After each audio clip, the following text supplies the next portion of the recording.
History loves the name Alexander the Great.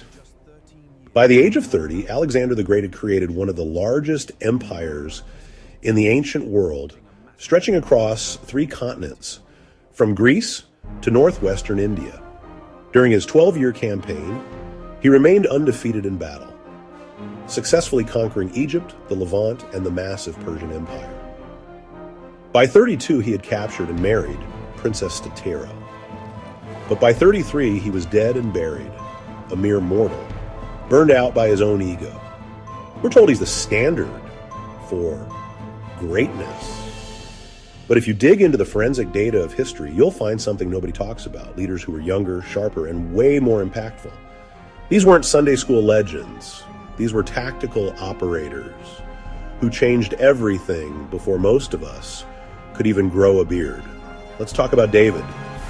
You remember the sling, the stone, and the giant they called Goliath? David wasn't a lucky shepherd boy. He was God's operative. We obsess over the stone and the sling, but we ignore his actual purpose: to be a witness to the presence of the living God. Stop calling him a shepherd. That's the sanitized filter they want you to see through. David was a man who operated in the absolute, terrifying, and unshakable power of God. While the rest of Israel was paralyzed by the size of the giant, David wasn't looking at the armor.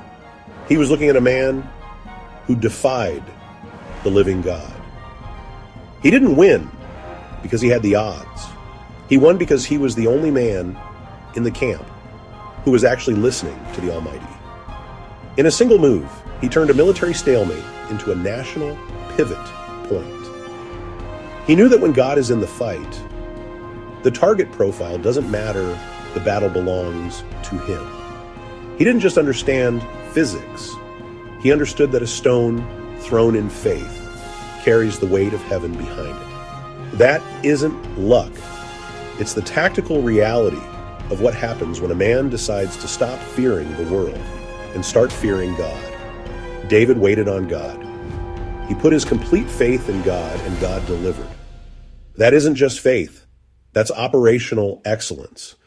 We've been told Alexander is the Great. But if you want to talk about lasting impact, let's look at the legacy of Moses. Alexander chased an empire.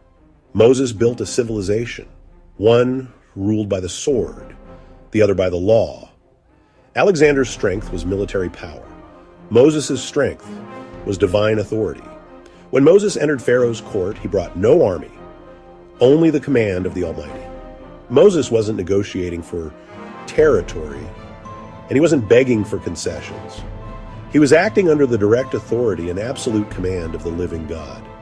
His orders at the burning bush were clear: set his people free. Moses did not set out to conquer land. He set out to liberate an entire enslaved nation from a corrupt, oppressive Pharaoh and force a transition into a new covenant-based existence. In the case of Alexander, his empire fractured within days of his death. Moses' legacy: he didn't just build a nation, he wrote the code that defined Western law for 3 millennia. Moses managed a population of millions in the most lethal terrain on earth for 40 years. He didn't lose his position because of a lack of tactical skill. He was held to a higher standard of compliance by the very authority he represented. Alexander marched with an army of thousands, a force that relied on the sharp edge of a sword. Moses walked with an entire nation behind him, yet he stood alone before the Pharaoh and the Red Sea. One trusted in the momentum of men. The other trusted in the absolute authority of God. So who is actually great? The man who burned the world to rule it, or the man who gave the world the law it still uses to judge greatness? That's the leadership today's world is starving for. Look at the headlines. The global stage at the Olympics turning the Last Supper into an outright sacrilege. And how about the LA Dodgers handing over our stadiums to activists who do nothing but mock and slander actual faithful nuns, spitting on the millions of Christian fans who actually keep their lights on, and their players multi-hundreds of million-dollar salaries paid? But remember David and Moses. God doesn't need an army of seasoned elites to stop the rot. He just needs a few men willing to stand their ground with faith in him. He uses the ones willing to do the hard work to speak the truth. And the brutal work to hold the line. Stop waiting for permission to lead. God does not wait for the cautious. And he does not reward the middle ground. The world is being pulled apart by those who serve themselves.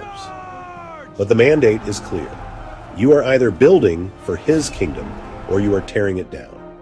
There is no in between. You need an immovable foundation. Here it is. The book of Psalms and the Ten Commandments are not literature. They are an operational mandate. The command is absolute. Trust only in the Lord. Our culture constantly tells you where to place your trust. In power, in wealth, in the tech bros, and ultimately, in yourself. Scripture commands something different. Trust only in the Lord. It is the only code that works. It is how you become a shield for your wife, an anchor for your children, and prepared for whatever comes next. Alexander, he left an empire that fell apart because it stood in his shadow. But the leaders I'm talking about, they built on a foundation that doesn't move. If you want the unapologetic truth of Scripture, and if you've got the guts, go ahead. Subscribe. We're doing the kind of investigation those other channels won't touch.